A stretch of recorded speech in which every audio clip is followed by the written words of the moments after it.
por los siglos de los siglos. Escuchamos, hermanos, atentamente la palabra de Dios.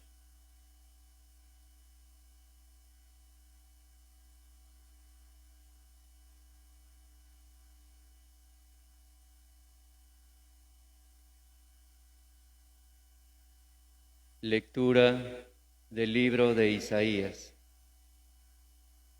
Miren, mi siervo tendrá éxito, crecerá y llegará muy alto.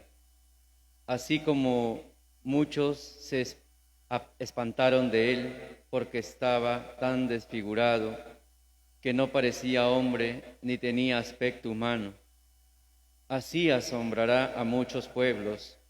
Ante él los reyes se quedarán sin palabras al ver algo que nunca les habían contado y comprender algo que nunca habían oído. ¿Quién creyó nuestro anuncio? ¿A quién ha revelado el Señor su poder? Creció en su presencia como un retoño, como raíz en tierra árida, sin figura, sin belleza. Lo vimos sin aspecto atrayente, despreciado y rechazado por los hombres, como un hombre de dolores, acostumbrado al sufrimiento, ante el cual se ocultan los rostros, despreciados y no tenido en cuenta. Él soportó nuestros sufrimientos y aguantó nuestros dolores. Nosotros lo creíamos castigado, herido por Dios y humillado. Pero Él fue traspasado por nuestras rebeldías, triturado por nuestras culpas. El castigo que sufrió nos trajo la paz, y por sus heridas fuimos curados. Todos andábamos errantes como ovejas, siguiendo cada uno su camino, y el Señor cargó sobre él todas nuestras culpas. Maltratado, voluntariamente se humillaba y no abría la boca, como cordero llevado al matadero, como oveja ante el esquilador, enmudecía y no abría la boca. Sin defensa, sin haber sido juzgado, se lo llevaron. ¿Quién se preocupó de su suerte? Lo arrancaron de la tierra de los vivos. Por los pecados de mi pueblo lo hirieron, le dieron sepultura con los malvados y lo enterraron como los malhechores, aunque no había cometido crímenes ni hubo engaño en su boca.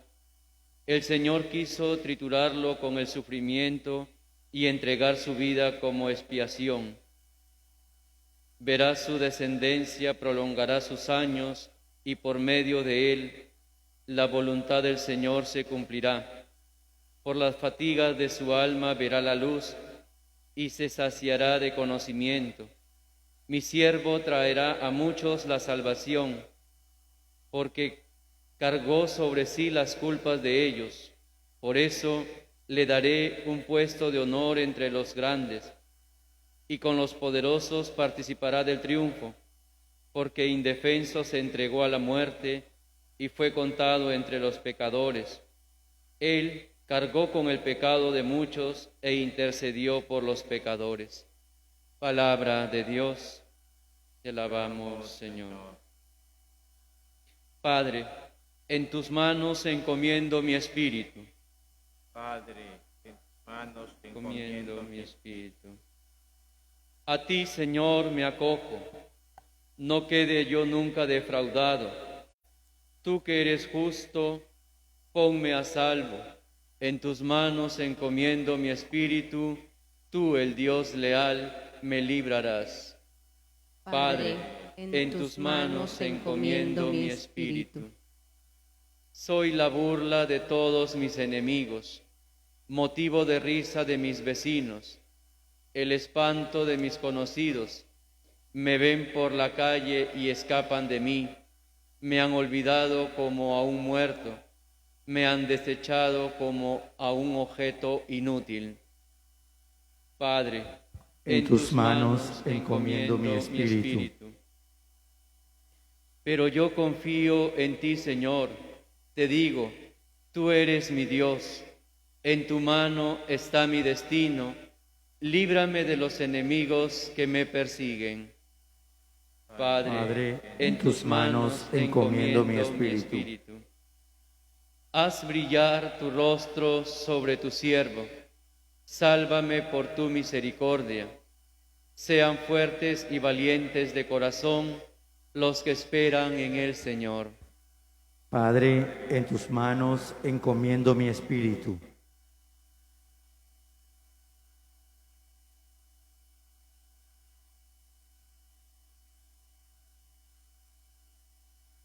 Segunda lectura de la carta a los Hebreos.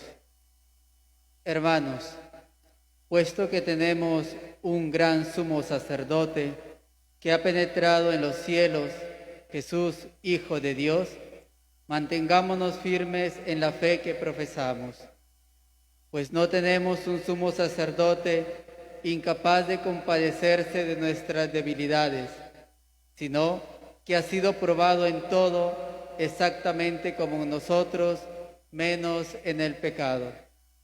Por eso, acerquémonos con seguridad al trono de la gracia, para alcanzar misericordia y encontrar gracia que nos auxilie oportunamente.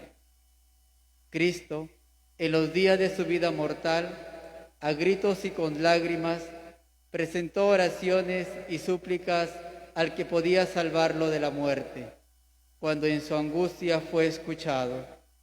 Él, a pesar de ser hijo, aprendió sufriendo a obedecer, y llevado a la perfección, se ha convertido para todos los que lo obedecen en autor de salvación eterna. Palabra de Dios. Te alabamos, Señor.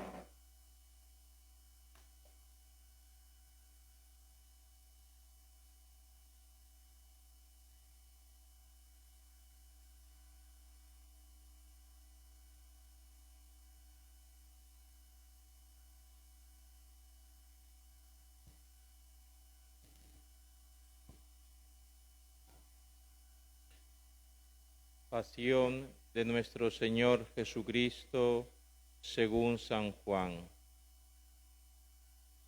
En aquel tiempo, Jesús fue con sus discípulos al otro lado del torrente Cedrón, donde había un huerto, y entraron allí él y sus discípulos.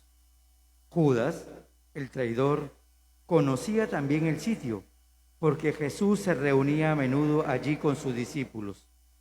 Entonces, Judas tomó un batallón de soldados y guardias de los sumos sacerdotes y de los fariseos, y entró en el huerto con linternas, antorchas y armas. Jesús, sabiendo todo lo que iba a suceder, se adelantó y les dijo: ¿A quién buscan? Le contestaron: a Jesús el Nazareno. Les dijo Jesús: Yo soy. Estaba también con ellos Judas, el traidor. Al decirles yo soy, retrocedieron y cayeron a tierra. Jesús les volvió a preguntar: ¿A quién buscan? Ellos dijeron: A Jesús el Nazareno. Jesús le contestó: Les he dicho que soy yo. Si me buscan a mí, dejen que estos se vayan. Así se cumplió lo que Jesús había dicho: no he perdido a ninguno de los que me diste. Entonces Simón Pedro, que llevaba una espada, la sacó e hirió a un criado del sumo sacerdote y le cortó la oreja derecha. Este criado se llamaba Malco. Dijo entonces Jesús a Pedro: Mete la espada en la vaina. El cáliz que me ha dado mi Padre, ¿no lo voy a beber? El batallón, su comandante y los criados de los judíos apresaron a Jesús, lo ataron y lo llevaron primero ante Anás, porque era suegro de Caifás, sumo sacerdote aquel año.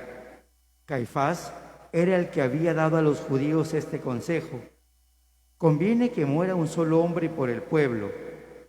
Simón Pedro y otro discípulo iban siguiendo a Jesús.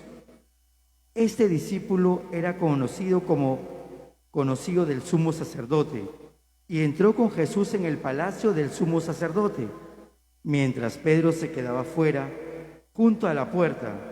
Salió el otro discípulo, el conocido del sumo sacerdote. Habló con la portera e hizo entrar a Pedro. La portera dijo entonces a Pedro: ¿no eres tú también uno de los discípulos de ese hombre? Él dijo: no lo soy. Los criados y los guardias habían encendido un brasero porque hacía frío y se calentaban. También Pedro estaba con ellos de pies, calentándose. El sumo sacerdote interrogó a Jesús acerca de sus discípulos y de su doctrina. Jesús le contestó: Yo he hablado abiertamente al mundo. Yo he enseñado continuamente en la sinagoga y en el templo, donde se reúnen todos los judíos, y no he dicho nada a escondidas. ¿Por qué me interrogas a mí? Interroga a los que me han oído, y que ellos digan de qué les he hablado. Ellos saben lo que he dicho yo. Apenas dijo esto, uno de los guardias le dio una bofetada a Jesús, diciéndole: ¿así contestas al sumo sacerdote? Jesús le respondió: Si he faltado al hablar, muestra en qué he faltado. Pero si he hablado como se debe, ¿por qué me pegas? Entonces Anás lo envió atado a Caifás, el sumo sacerdote. Simón Pedro estaba de pie, calentándose, y le dijeron: ¿no eres tú también uno de los discípulos? Él lo negó diciendo: no lo soy. Uno de los criados del sumo sacerdote, pariente de aquel a quien Pedro le había cortado la oreja, le dijo: ¿que no te vi yo con él en el huerto? Pedro volvió a negarlo y enseguida cantó un gallo. Llevaron a Jesús de casa de Caifás al pretorio. Era muy de mañana y ellos no entraron en el palacio para no incurrir en impureza y poder así comer en la cena de Pascua. Salió entonces Pilato a donde estaban ellos y les dijo: ¿de qué acusan a este hombre? Le contestaron: si este no fuera un malhechor, no te lo hubiéramos traído. Pilato les dijo: pues llévenselo y júzguenlo según su ley. Los judíos le respondieron: no estamos autorizados para dar muerte a nadie. Así se cumplió lo que había dicho Jesús, indicando de qué muerte iba a morir. Entró otra vez Pilato en el pretorio, llamó a Jesús y le dijo: ¿eres tú el rey de los judíos? Jesús le contestó: ¿dices eso por tu cuenta o te lo han dicho otros de mí? Pilato le respondió: ¿acaso soy judío? Tu pueblo y los sumos sacerdotes te han entregado a mí. ¿Qué es lo que has hecho? Jesús le contestó: Mi reino no es de este mundo. Si mi reino fuera de este mundo, mis servidores habrían luchado para que no cayera en manos de los judíos. Pero mi reino no es de aquí. Pilato le dijo: ¿con que tú eres rey? Jesús le contestó: Tú lo dices, soy rey. Yo para esto he nacido y para esto he venido al mundo, para ser testigo de la verdad. Todo el que es de la verdad, escucha mi voz. Pilato le dijo: ¿y qué es la verdad? Dicho esto, salió otra vez a donde estaban los judíos y les dijo: no encuentro en él ninguna culpa.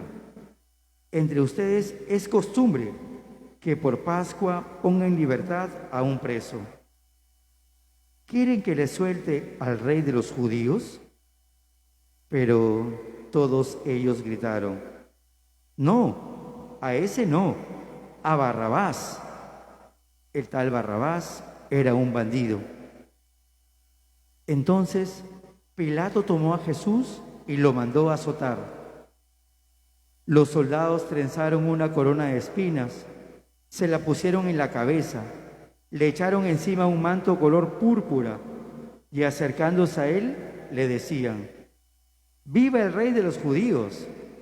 Y le daban de bofetadas. Pilato salió otra vez afuera y les dijo, aquí lo traigo para que sepan que no encuentro en él ninguna culpa. Salió pues Jesús llevando la corona de espinas y el manto color púrpura. Pilato les dijo, aquí está el hombre. Cuando lo vieron los sumos sacerdotes y sus servidores, gritaron, ¡crucifícalo! ¡Crucifícalo! Pilato les dijo, llévenselo ustedes y crucifíquenlo, porque yo no encuentro culpa en él. Los judíos le contestaron, nosotros tenemos una ley, y según esa ley tiene que morir, porque se ha declarado Hijo de Dios. Cuando Pilato oyó estas palabras, se asustó aún más, y entrando otra vez en el pretorio, dijo a Jesús, ¿de dónde eres tú? Pero Jesús no le respondió. Pilato le dijo entonces, ¿a mí no me hablas? ¿No sabes que tengo autoridad para soltarte y autoridad para crucificarte? Jesús le contestó, no tendrías ninguna autoridad sobre mí si no te la hubieran dado de lo alto. Por eso el que me ha entregado a ti tiene un pecado mayor. Desde ese momento, Pilato trataba de soltarlo, pero los judíos gritaban, si sueltas a ese, no eres amigo del César, porque todo el que pretende ser rey es enemigo del César.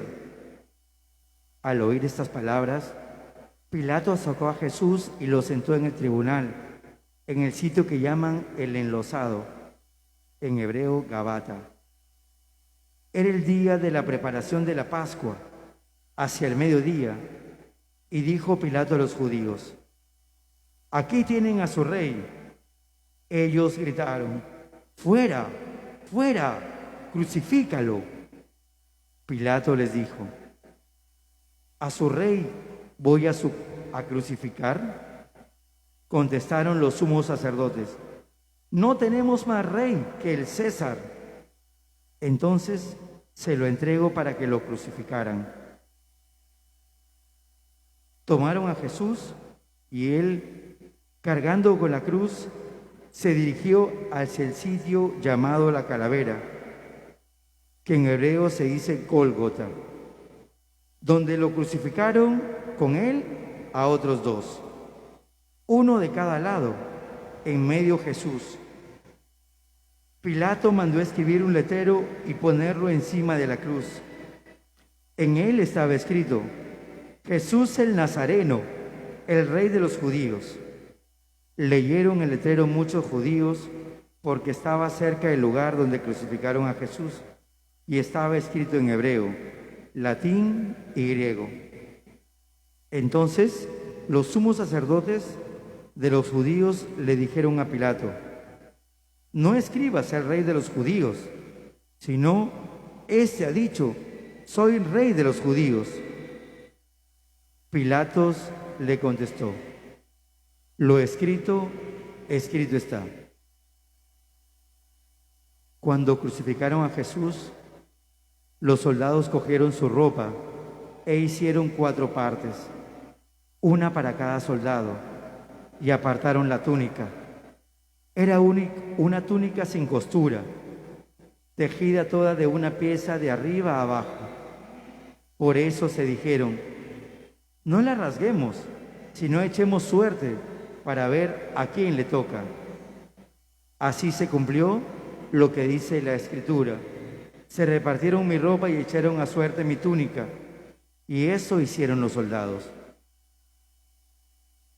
Junto a la cruz de Jesús estaba su madre, la hermana de su madre, María la de Cleofás y María Magdalena. Al ver a su madre junto a ella el discípulo que tanto quería, Jesús dijo a su madre: Mujer, ahí tienes a tu hijo.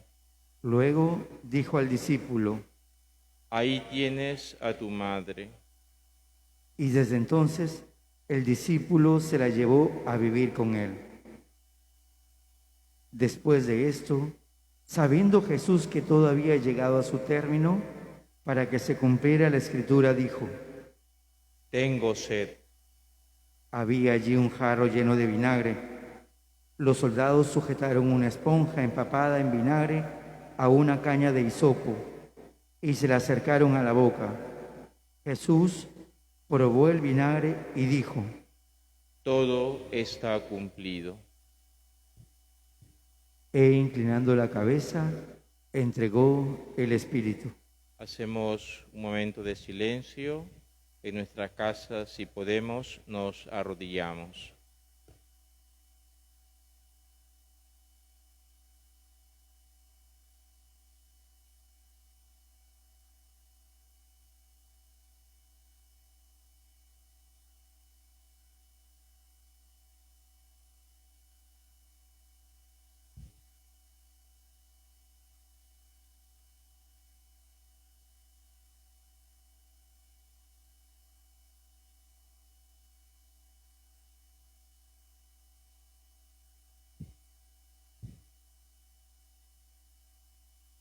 Entonces los judíos, como era el día de preparación de la Pascua, para que los cuerpos de los ajusticiados no se quedaran en la cruz, porque aquel sábado era un día muy solemne, pidieron a Pilato que les quebraran las piernas y los quitaran de la cruz.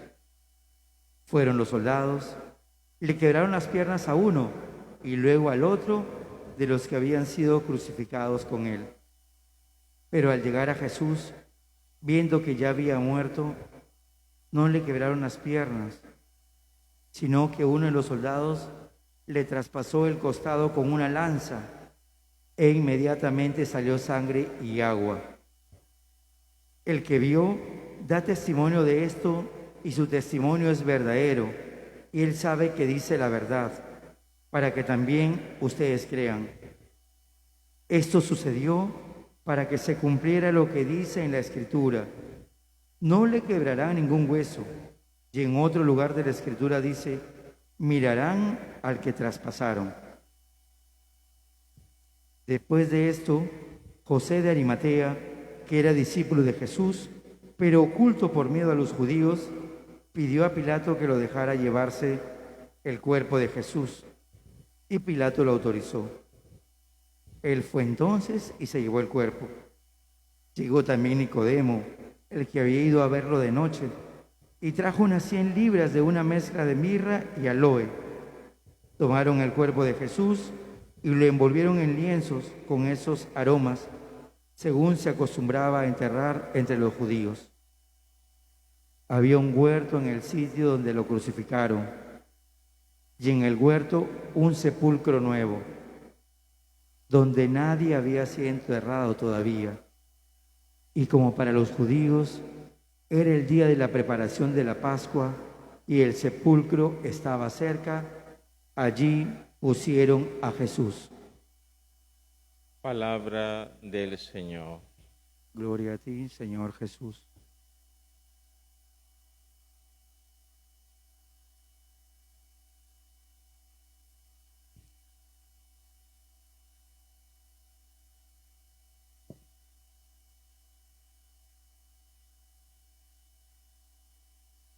Queridos hermanos, celebramos este Viernes Santo la liturgia de la Pasión del Señor.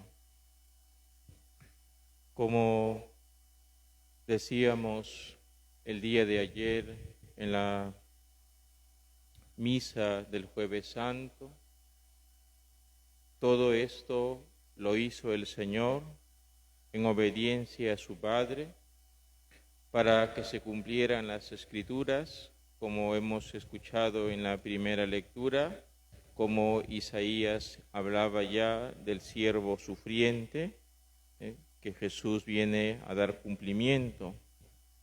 Y Jesús hace todo esto en obediencia a su Padre, todo ello por amor. Solamente se entiende estos misterios de Dios desde el amor que es el mismo. Dios es amor. Desde otra perspectiva no se puede entender. Si lo llevamos a la vida práctica, a nuestra vida cotidiana, hay tantas cosas que hacemos nosotros que a veces humanamente o racionalmente uno dice, ¿cómo lo entiendo? Una madre que tantas veces tiene que hacer de todo para que sus hijos coman, para que sus hijos tengan un vestido, una salud, una madre que no se cansa, una madre que incluso no come, con tal que coman sus hijos en ese tiempo de pandemia. ¿Cuántas familias hacen cosas, diríamos, imposibles? ¿Cómo lo entendemos? ¿Cómo entender la actitud de esa madre? ¿Cómo entender la actitud de estas familias que corren, buscan por una medicina, por oxígeno? Todo eso se entiende desde el amor, no hay otra explicación. El amor que nos lleva a hacer cosas imposibles, porque el amor lo puede todo. El amor que nos lleva a hacer locuras para el mundo, pero que son actos heroicos. Es solo desde el amor, repito, el amor divino, el amor de Dios, donde se desplaya el amor humano, o donde participa el amor humano como en su fuente. No hay otro amor, sino solo el amor de Dios, llevado a su máxima expresión en la cruz, en la pasión del Señor. Allí el Señor nos demostró cuánto nos amaba, cuánto valemos la sangre de Cristo. Y todo eso, repito, Jesús en obediencia a su Padre. En obediencia, el amor va muy unido a la obediencia, ¿no? Ayer decíamos, el amor va muy unido al servicio, ¿no? Solo sirve quien ama, ¿no? Quien no sabe amar, no sabe servir. Y quien no sabe servir, no sabe vivir. Solo sirve quien ama. Y hoy vemos también que el amor está muy unido a la obediencia. Jesús, obediente a su Padre, ¿no? Hemos escuchado la segunda lectura, donde también, pues, la carta a los hebreos nos dice, ¿no?, que Cristo, dice, a pesar de ser hijo, aprendió sufriendo a obedecer. Sufriendo a obedecer, siendo hijo, siendo el Hijo de Dios. Y está en la cruz, se entrega libremente, dice Jesús, nadie me quita la vida, yo la doy libremente. Para este momento he venido, ¿no? Porque Jesús sabe que en la obediencia a su Padre por amor es donde obtiene para nosotros la salvación. Jesús ayer por la noche, después de estar con sus discípulos, se fue a rezar. Y allí en la oración le dice a su Padre, sabiendo lo que se le venía, el sufrimiento, humanamente, imagínate, saber que te van a maltratar, te van a insultar, te van a crucificar, te van a quitar la vida, siendo inocente, no habiendo hecho nada malo. Qué injusticia, qué horror. Jesús le dice a su Padre en la oración, Padre, si tú quieres, aparta de mí este cáliz amargo, esto difícil, pero que no se haga mi voluntad, sino tu voluntad, la oración. Jesús toda su vida nos enseña la importancia de vivir siempre en comunión con el Padre. No hace nada si no es en comunión con el Padre. Su vida es una vida de obediencia al Padre, a Dios. Por eso le reza, por eso se fía de Él, se pone en sus manos, le entrega su espíritu, porque Él ha venido, todo está cumplido. Ha venido a cumplir la palabra, lo que se había escrito de Él. Ha venido a rescatarnos, a salvarnos, muriendo en esa cruz. Pero todo lo puede Jesús en esa comunión. Ha unido su voluntad a la voluntad del Padre. Su voluntad no es distinta. Además, en esa comunión con su Padre, en esa íntima comunión, en esa oración, en ese trato amoroso con su Padre, Jesús allí en la oración escucha lo que el Padre quiere de Él, cuál es su voluntad, y además recibe la fortaleza para llevar a cabo no su voluntad, que no se haga lo que yo quiero. Humanamente, pues no querría la muerte, humanamente sabía el horror de lo que venía, pero la fuerza de Dios en la comunión con su Padre le lleva a entrar en la cruz, a entrar en la muerte, para dar cumplimiento a las Escrituras y para ofrecerse como ese Cordero de Dios, el nuevo Cordero de Dios que quita el pecado del mundo una vez y para siempre. Y a partir de Él ya no hay que ofrecer corderitos como se hacía antiguamente, como hacían los judíos, sino Jesucristo se entrega para salvarnos, para perdonarnos.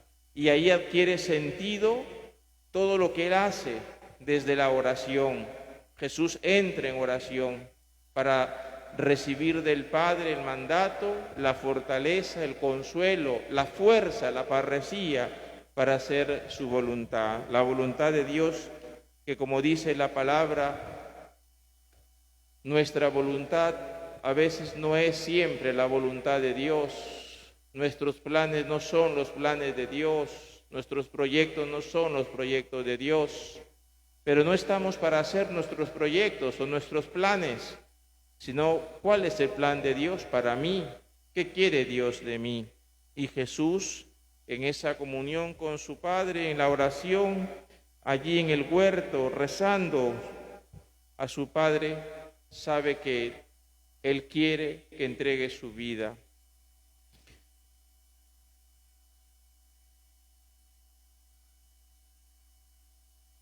Jesús nos dice que oremos sin desfallecer, que insistamos, toquen y se les abrirá, busquen y hallarán, oren incesantemente, sin desfallecer. Y Él nos enseña que la oración es fundamental para que podamos vivir en esa íntima comunión con el amor, con Dios.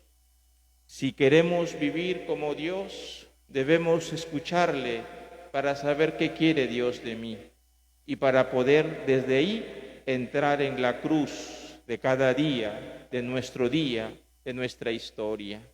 Jesús entra en la cruz después de haberse llenado de la fuerza de Dios en la oración. Hemos de preguntarnos, ¿nosotros hacemos la voluntad de Dios en nuestras vidas o hacemos nuestra voluntad? ¿Entramos en el plan de Dios y en el proyecto de Dios o queremos sacar adelante nuestro proyecto? Quiero sacar adelante mi ego, mi yo, mi plan.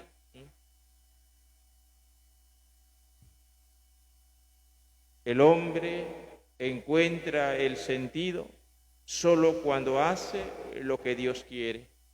Ecce homo. Cuando miremos la cruz, recordemos esta expresión. Ecce homo. He aquí el hombre. En la oración, el Padre le enseña a Jesús a ser hombre. ese hombre que une su voluntad a la voluntad divina para hacer en el mundo lo que Dios quiere. Y ese hombre es Jesús en la cruz, ecce homo, el verdadero hombre que nos enseña a nosotros a ser hombres, nos muestra lo que es el hombre, ese hombre que por amor es capaz de esto, la cruz. Ese hombre que por amor es capaz de dejarse insultar. Después que Jesús reza, lo apresan, como hemos escuchado, lo insultan, lo maltratan, lo flagelan, se burlan de él, le gritan improperios, se le ponen una corona de espinas, lo que decía ya Isaías, ¿no? Lo vimos sin aspecto atrayente, despreciado y rechazado por los hombres, como un hombre de dolores, acostumbrado al sufrimiento, despreciado. Él soportó nuestros sufrimientos y aguantó nuestros dolores, todo por amor. No se entiende de otra manera, todo por amor, porque te ama, aunque tú y yo aún no nos demos cuenta, aunque tú y yo aún no lo querramos aceptar, aunque aún tú y yo no querramos entrar en esa obediencia, en esa comunión dialogal con nuestro Padre Dios, para vivir como Él desde el amor. Todo ello lo soportó por ti y por mí. Cargó por nuestros pecados y cargó esa cruz pesada hasta el lugar de la crucifixión. En el camino, además de tantos que le ofendían y le maltrataban y le insultaban y le apedreaban, también había gente buena, las mujeres que lo acompañaban junto a su madre María, que lloraba y sufría al ver a su hijo de esa forma. Un hombre tan bueno y tan mal pagado. Y también estaba allí este hombre a quien le obligan a cargar la cruz. Pero seguramente este hombre luego, más allá de sentirse obligado, tal vez experimentó ese don y esa gracia tan grande, haber ayudado a Jesús a cargar la cruz. Tendríamos hoy que preguntarnos, como lo hacíamos el día domingo, ¿dónde estamos nosotros? Entre quienes insultan a Jesús y lo apedrean y lo maltratan y se burlan, entre quienes gritan crucifícalo, entre quienes eligen a un malhechor antes que al justo y al bueno. ¿Dónde estamos? ¿En el que se lava las manos por miedo a la gente, al que dirán, sabiendo que ese hombre es inocente y podía liberarlo? ¿O entre aquellas mujeres que lloran a Jesús, entre aquellos buenos hombres, el discípulo amado que iba allí, tal vez a escondidas, pero detrás de Jesús?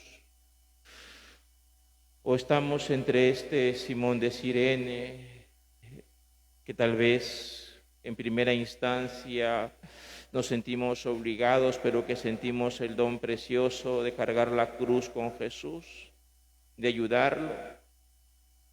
Entre este hombre que pide el cuerpo para enterrarlo y no dejarlo allí colgado, crucificado, que reconoce a Jesús como el Señor, como el Salvador. Por eso decíamos, no estamos haciendo un teatro, sino actualizando este momento el momento de la muerte del Señor, de la pasión del Señor. Y es bueno que nosotros cristianos nos decidamos. ¿Estamos con Dios? ¿Estamos con Cristo? ¿O estamos con el diablo? Así nos decía el Papa Francisco cuando iniciaba su pontificado. O se está con Dios o se está con el diablo. No hay término medio.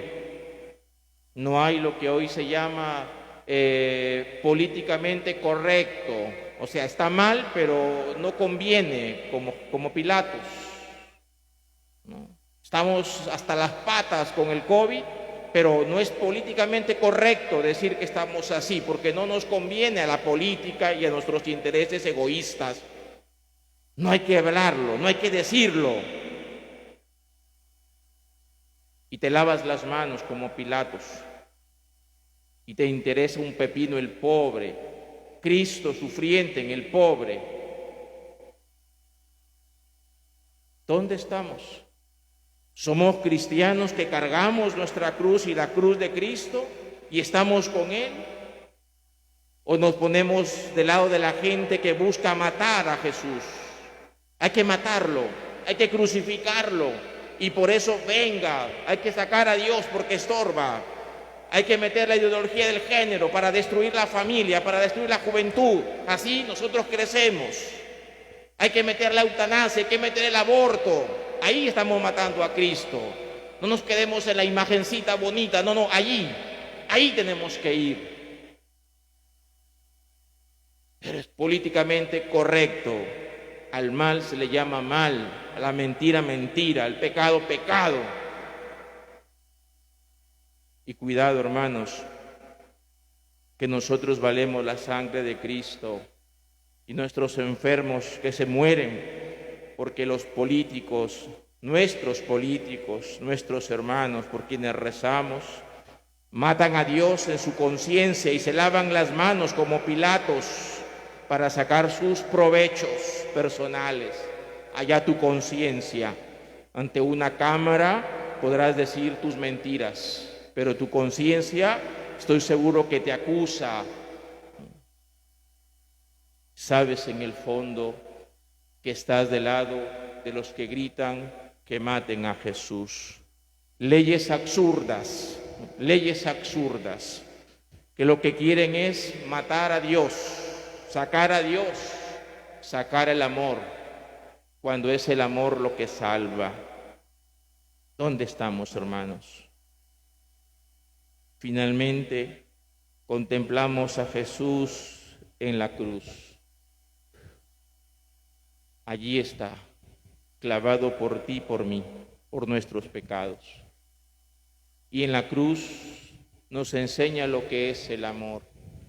Lo vemos otra vez sin aspecto atrayente, despreciado y rechazado. La verdad, la bondad, la belleza, la vida en la cruz. Contemplarlo allí puede ser para nosotros desalentador, como tal vez lo fue para los discípulos, para los apóstoles, que después de la muerte de Jesús regresaron a su vida antigua, creyendo que todo había acabado, porque no habían entendido las Escrituras y no habían entendido lo que Jesús les había dicho, que Él iba a resucitar al tercer día. Y de repente hoy podemos pensar lo mismo, sentirnos desalentados, tristes, desanimados, con una pandemia que nos hace tanto daño, con tantos hermanos desobedientes, que no les interesa el prójimo, sino que buscan hacer su vida, su ego y su placer, y no les interesa que con esas actitudes maten a otros, contagien a otros y extiendan el virus. Y podremos sentir también nosotros este sentimiento de desesperanza. Queridos hermanos, sabemos que el Señor entregó su vida por amor. Y cuando contemplamos la cruz, no solo sabemos que ahí acabó todo, no, sabemos que ahí está la expresión más grande del amor. No se puede amar de otra manera, sino dando la vida por el otro. Y Jesús lo ha hecho. Él se entregó por ti y por mí, para que hoy podamos sentirnos no solo tristes, sino alegres. Alegres porque Él paga, Él ha pagado por ti. Y porque sabemos que Él resucitará al tercer día. Porque sabemos que nuestro Dios venció a la muerte, venció al pecado, venció al mal. Por eso sabemos y creemos y tenemos plena confianza en el Señor que esta pandemia pasará y que las leyes absurdas que pretenden callar a Dios también se derribarán. Creemos en el poder de Dios. Por eso en la cruz contemplamos, hermanos, al amor. Si queremos amar, no podemos dejar de contemplar la cruz y de adorarla. Allí está el amor, el signo más grande. No hay otro amor, solo allí y desde allí. ¿Cuánto les falta a los políticos contemplar la cruz? El signo más grande del amor, la humildad, el servicio, la entrega. Eso es el amor. Quien ama sirve. Quien ama es humilde y es pequeño. Quien ama piensa en el otro. Quien ama no es egoísta. Quien ama busca el bien común. Quien ama no busca sus propios intereses ni sus ganancias. Al contrario, sabe que al darlo todo, lo tiene todo. Pero no, queremos taparlo, queremos callarlo, queremos matarlo, sacar a Dios de nuestras conciencias, de nuestras vidas. Como cristianos, hermanos, Cristo en nuestras vidas. Y ojalá nunca falte en tu hogar un Cristo, en tu sala, en tu cuarto, el Cristo, mirarlo a Cristo en todo momento. Llévalo contigo siempre, ahí está la fuerza. Y cuando quieras tirar la toalla, mira a Cristo en la cruz. Cuando te sientas desanimado, mira a Cristo que cargó la cruz por ti, que no se echó para atrás, que cayó 3 veces pero se levantó. No importa cuántas caigas, levántate, ánimo a seguir luchando. Dios está contigo, Dios está con nosotros. Cuando querramos sentirnos sin ánimo, mira la cruz. Ahí está el Dios de la vida, el Dios del amor. Que María, nuestra Madre, que está allí sufriendo al lado de la cruz, nos enseñe también como le enseñó a Jesús a amar. Que así sea.